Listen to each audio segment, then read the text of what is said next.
Good day. This video is intended to explain the main mechanisms of the portable wargame, but firstly I intend to go through my design philosophy and also some of the basic definitions that we use in the rules. I first want to start with some basic rules that I think all wargame designers should have in their minds when they sit down to design some rules, or at least something similar to it. The first of these comes from the famous Fred Jane. Nothing can be done contrary to what could or will be done in actual war, and any war game that doesn't produce that sort of result really doesn't hold up as far as I'm concerned. The second is really aimed at recreational war games and is an adaptation of the spirit of the game from the rules of golf. War games are played for the most part without the supervision of an umpire. The game relies on the integrity of the individual players to show consideration to the other players and to abide by the rules. All players should conduct themselves in a disciplined manner, demonstrating courtesy and sportsmanship at all times, irrespective of how competitive they may be. This is the spirit of the war game. This is very important to me because I think anybody who goes into wargaming purely on a competitive basis isn't getting out of it the best sort of experience. And finally, from Joseph Morshauser, the simplest rule: if in doubt, let the dice decide. Now, some years ago I used to go up to King's College London to talk to the students on the wargame design course, and one of the things I always did was to talk about my wargame design philosophy, and it can be summed up quite simply. Keep the structure of any rules that you write as logical as possible. Use the simplest methods you can of achieving the results you want to get to. Always think about simplicity rather than complexity, because simplicity is less likely to go wrong. Remember, less is more. To use the psychology of numbers, in other words, if you want a good result, make the numbers high. If you want a bad result, make the numbers low. Human beings naturally see 6 on a dice score as being a good dice result and 1 as not. Use that in your rules. Be consistent and as simple as you can in the language that you use when writing rules. The next thing is what's sometimes been referred to as Calder's rule of wargame design, which is basically when you play test, if there's something in the rules that you're not using or you forget to use and it doesn't detract from the play, seriously ask yourself, do you need it? And finally, simplify, simplify, simplify.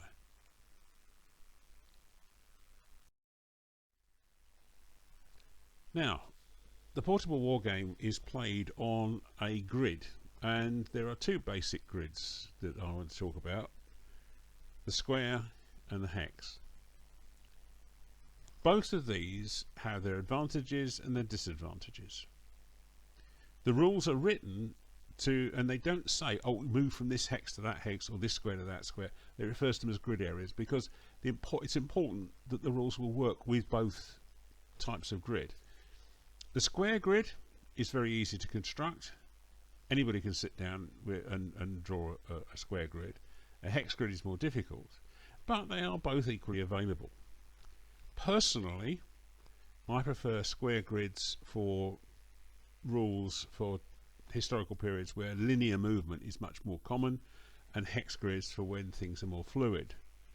I suppose I would probably put the transition point somewhere between about 1860 and 1900, but I'm not hard and fast on that, and I have played games and written games and rules for both sets and got equal amounts of enjoyment out of them. Right, some definitions. First of all, arcs of fire. Basically, these are determined by whichever grid you want to, but basically it's everything pointing forward of where the unit is within its arc of fire, moving outwards as it goes. Measuring movement and weapon ranges, well, this is always done through the edge of the grid area. It is never done through the corner. And you'll see in this example something that's firing at a range of 2 or moving a range of 2 grid areas. It's an artificial construct, but there again, it's going to be. I think we'll have to accept that limitation on the design. Likewise, when we talk about adjacent grid areas, they are going to be different depending on whether you're using a square or a hex as the basis of your grid. I always think of adjacent as being those immediately on the sides of the grid area I'm talking about. So in the case of a square, it's immediately in front, immediately behind, immediately on either side. Whereas with a hex, it is all those hexes surrounding it. Likewise, front, flanks and rear will differ depending on whether you're talking about a square grid or a hex grid.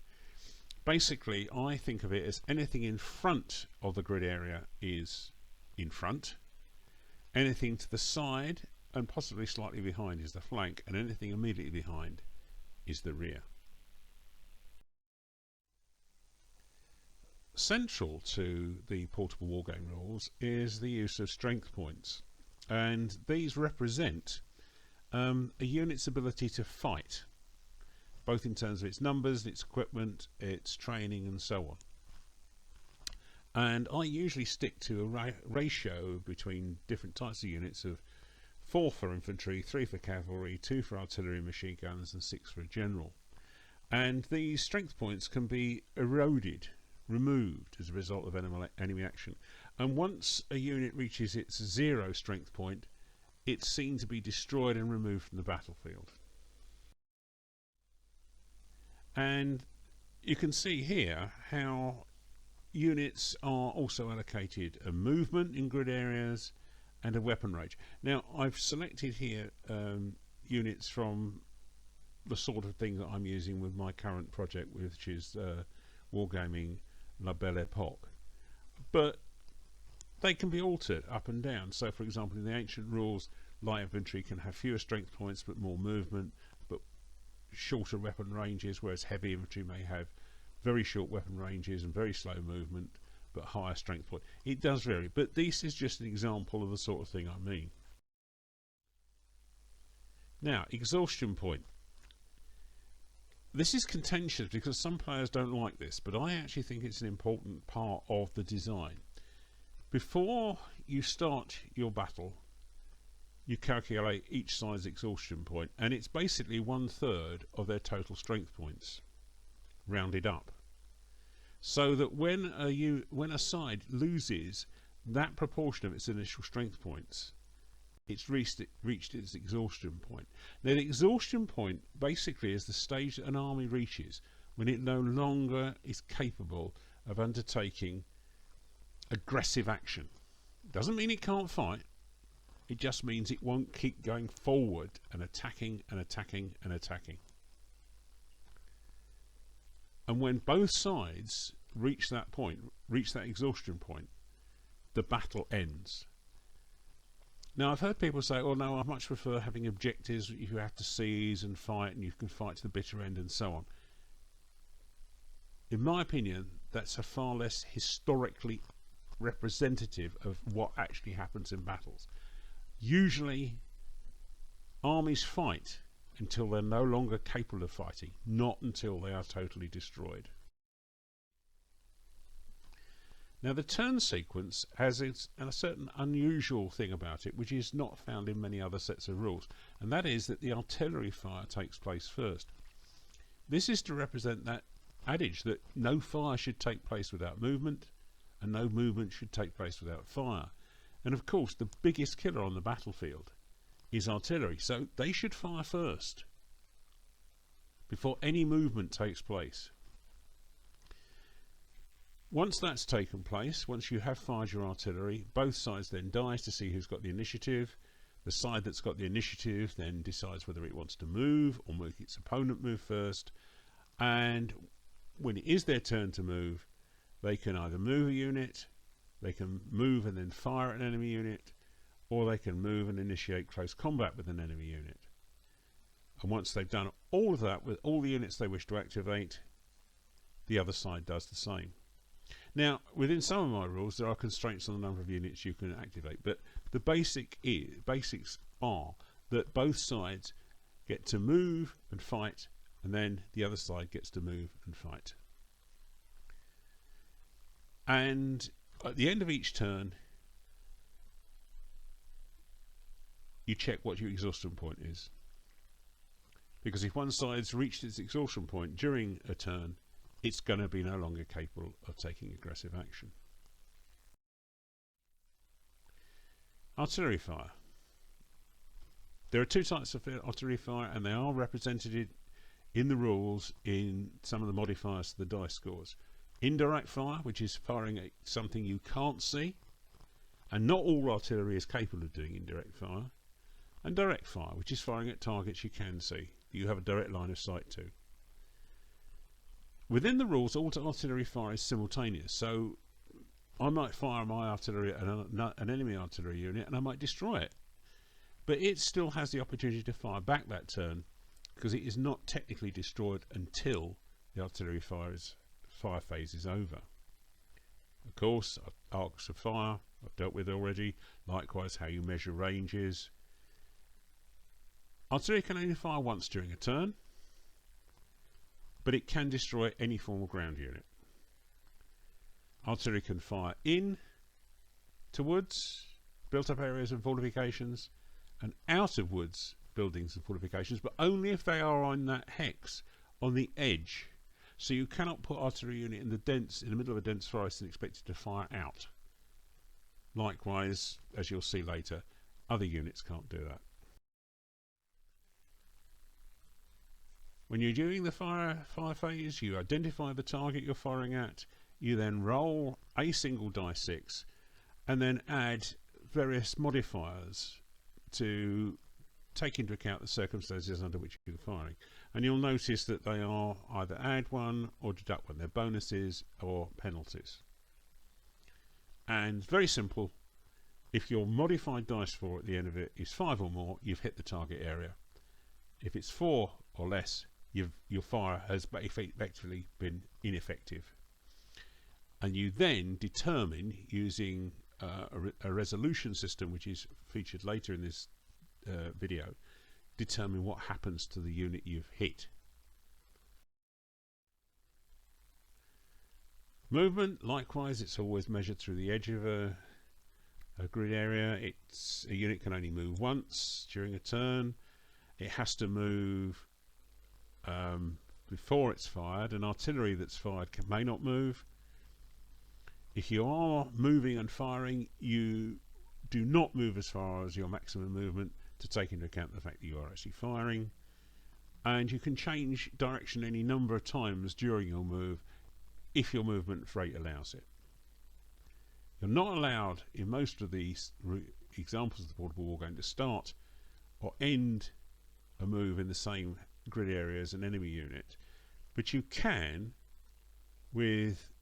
if you start and end in a grid of a friendly unit.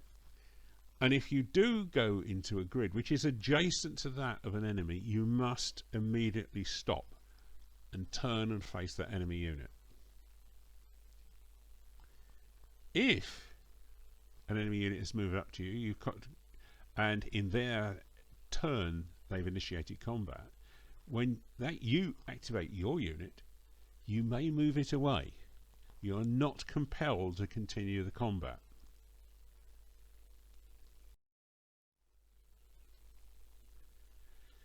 Small arms fire, very similar rules to those for artillery.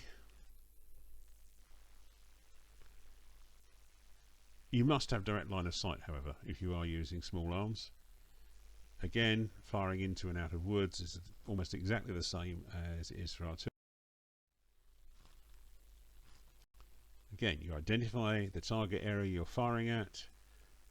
You throw a d6 for most small arms, but you throw 3d6 for machine guns.